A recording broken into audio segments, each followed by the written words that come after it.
alien invasion, natural disaster, acts of God, paranormal activity. You name it, the Bermuda Triangle has been there, done that. This area is in the western part of the North Atlantic Ocean that spans between Bermuda, Florida, and Puerto Rico. For centuries, it's been home to many unsolved mysteries, with yearly reports of hundreds of ships, vessels, aircrafts getting damaged, lost, or found adrift with everything intact but the crew missing.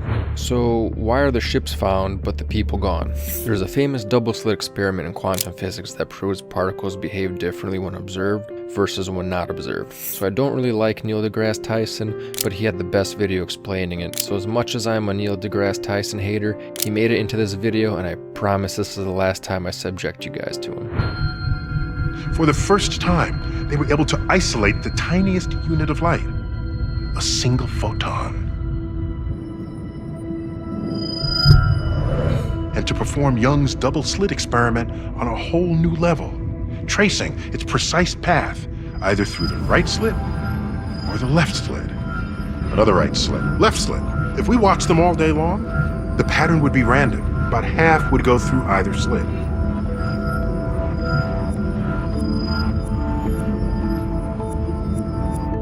Wait a second. Where are the waves? Where's Young's interference pattern? This is where the weird begins.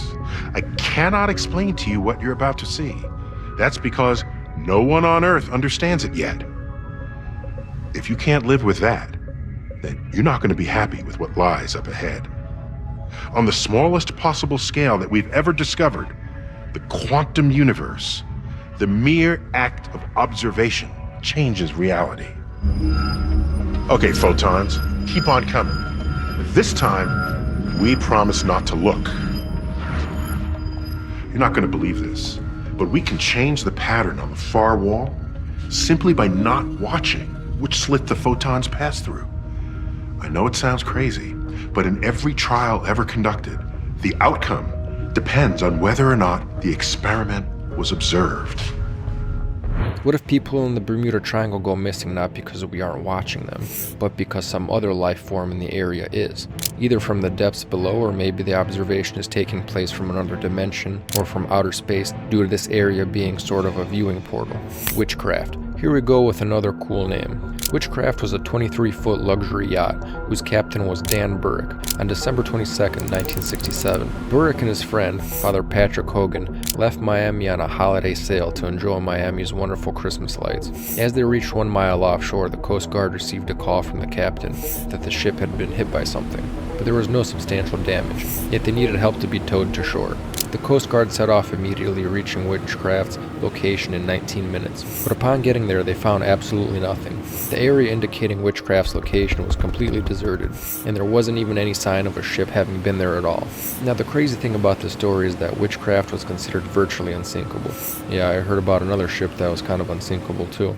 The ship also had many life-saving devices, including life jackets, lifeboats, flares, distress signal devices, etc. But none of these things have been used, and the ship was nowhere to be found. The Coast Guard officials searched hundreds of square miles of ocean over the next couple of days, but they didn't find anything. To date, nothing of the ship has been found. I'm sorry, but 19 minutes isn't enough time to disappear. So here we get into a real mindfuck. Time dilation. Let's see who my editor picked to explain this one. Oh, god damn it, Neil. So here it is. You may remember, or you may have heard, that Einstein's relativity, where the faster you move, right, the slower time ticks for you, right, as others view it. Relative to the observer. Relative to the observer, correct. You don't know anything's happening. Right. Your clock still ticks as far, you still got your heartbeat, all of this. Okay, so this is not a physiological thing. It is an actual property of the fabric of space and time under those conditions. Wow. I watch you fly by, and the faster you go, the slower time ticks for you. Okay? But my time stays the same. To you. To me. Right. To you. So not only does speed do this, also the strength of a gravitational field will have the same effect on you. Oh. The stronger the gravitational field is, the slower time ticks for you. While we're there, let me just slip this in. The GPS satellites orbit higher than than like the space station and other things that are in what we call low Earth orbit. That is far enough away from Earth's source of gravity for them to have a measurably different space-time condition, so that their clocks tick faster than our clocks on Earth's surface because they're farther away. And so remember I said the more intense the gravitational field is, the slower time ticks. So they're farther away. Their time ticks faster relative to us. Wow. But we get precise timings from geosynchronous satellites. So how does this work? We pre-correct the time signal from the GPS satellites to compensate for Einstein's general theory of relativity so that by the time the time reaches us, it's been properly corrected and it matters to us and our space-time continuum, not the one that's in middle Earth orbit. Oh my goodness. So, as Neil so eloquently explained it, it's speed and also weight which determines time. So maybe the gravitational field in the Bermuda Triangle is stronger, and as we see some of the ships on this list, we're traveling with heavier loads than they should have. Flight 19. And of course we can't not talk about the legendary Flight 19. Flight 19 was a training flight of 5 TBM Avenger torpedo bombers headed towards Fort Lauderdale for a flight drill before returning to base, but it never made it back. Navy investigators later attributed the flight's disappearance to navigational errors that caused the aircraft to run out of fuel, but that didn't stop people from ascribing it to a paranormal activity in the area, especially as subsequent events were just as mysterious. Firstly, one of the search and rescue aircrafts deployed to look for them, the PBM Mariner, with a 13-man crew, disappeared into thin air. One tanker off the coast of Florida allegedly saw an explosion followed by a widespread oil slick when fruitlessly searching for the survivors. Some accounts claim the Mariner had a history of eruptions due to vapor leaks when heavily loaded with fuel, which could have been the case as they anticipated the search and rescue operation would take a while. Or maybe it was a secret tidal wave. The science behind this is that the waves aren't moving, the Earth is, so it'd be harder for people outside of the triangle to know that it happened. Alright, take it away, Neil. What's a tidal wave? It's a bulge in the water that surrounds the planet. And that bulge is created by strong tidal forces from the outside. In this case, a black hole. This planet is orbiting a black hole. And so what actually happens in a tidal wave is that the solid planet rotates in and out of the wave. So it looks like the wave is coming to you, but in fact, you're being rotated towards it. That's true even if you're on the shores on Earth. You say, oh, the tide is coming in, the tide is coming out. No, you're rotating under a tidal bulge of water that is fixed in space around Earth, angled towards near where the moon and the sun are at any given time. With the horror stories we hear about the Bermuda Triangle every year, you kind of wonder why people still go there. I mean, you can just not go there, regardless of whether you believe there's any supernatural things or not. Well, the answer is not that simple. The Bermuda Triangle is loosely defined, meaning there isn't an actual calculation of just how vast or small it is, but most estimates place it around 440,000 miles of sea. Most importantly, though, the Bermuda Triangle forms part of a busy shipping route, so several vessels headed for America, Europe, and Caribbean have to pass through it every day. Stories about Bermuda Triangle's notoriety started in Christopher Columbus's time, when he allegedly saw a flame of fire crashing into the sea in the triangle during his first voyage to the New World. But it wasn't until the 20th century that the region became widely known as the headquarters of the strange and absurd. One of the first people to refer to this dangerous expanse of sea as the Bermuda Triangle is a man named Vincent Gaddis. In 1964, Vinny published an article in Argosy magazine titled The Deadly Bermuda Triangle, reporting a famous disappearance in the region called Flight 19. He believed the disappearance was part of a series of strange events in the area. Vincent would later expand his article into a book he titled Invisible Horizons. But before Vincent, there had been numerous reports of strange happenings in the region, to the peculiar nature of the sea.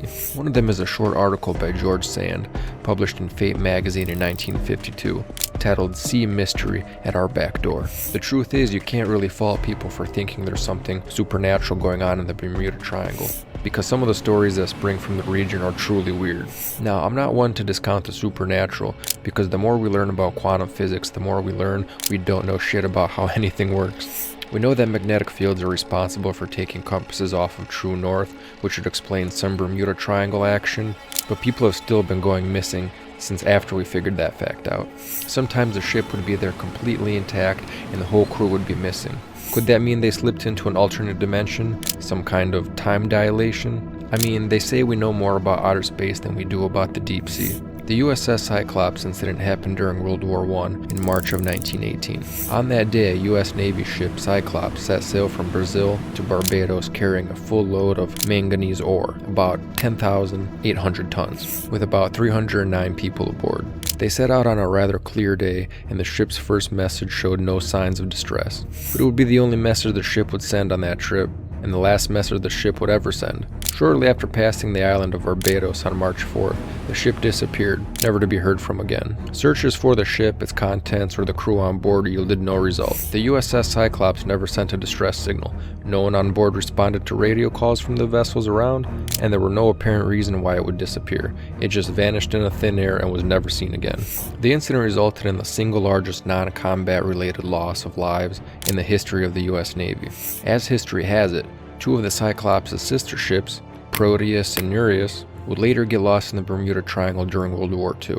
Like the Cyclops, both ships were carrying heavy loads of metallic ore. According to investigations, the ships likely sank due to structural failure caused by overloading with much denser cargo than the ships were designed for. This is interesting because they were carrying metallic ore, which leans into the fact that magnetics mess with instruments that rely on magnetic fields to navigate. Or it might be that if you name your ship anything cool, it might just be doomed from the get-go. Carroll A. Deering. Aptly named a ghost ship of the Outer Banks, Carroll A. Deering was a 5-masted built in 1919. It's perhaps one of the most written about maritime mysteries of the 20th century because it's completely shrouded in mystery.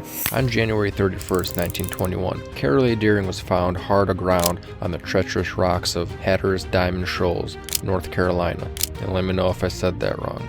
Rumors have it that the ship was involved in rum running, but when the FBI investigators from Barbados found the vessel after several days of effort in the rough sea, they met a deserted ship with the entire crew missing, along with all their personal belongings, the ship's navigational equipment, logbooks, and life rafts. Investigators scrutinized and ruled out several theories that could explain the ship's disappearance. Among them were piracy, domestic communist sabotage, and involvement in rum running. Still, we're no closer to unraveling the mystery than the FBI was 100 years ago. What's even more interesting is that reports suggest that at least 9 other vessels disappeared in the area around that time, never to be seen again. So what's really happening in the Bermuda Triangle? Time dilation, parallel universes, or are people just hiding from Neil deGrasse Tyson? The world may never know. What do you guys want to see next? I've had some comments saying I should do Bruce Lee next, or some history stuff. I don't know what you guys want. You gotta tell me. Because mind reading isn't real, right, Neil? Well, actually. No. God damn it, Neil.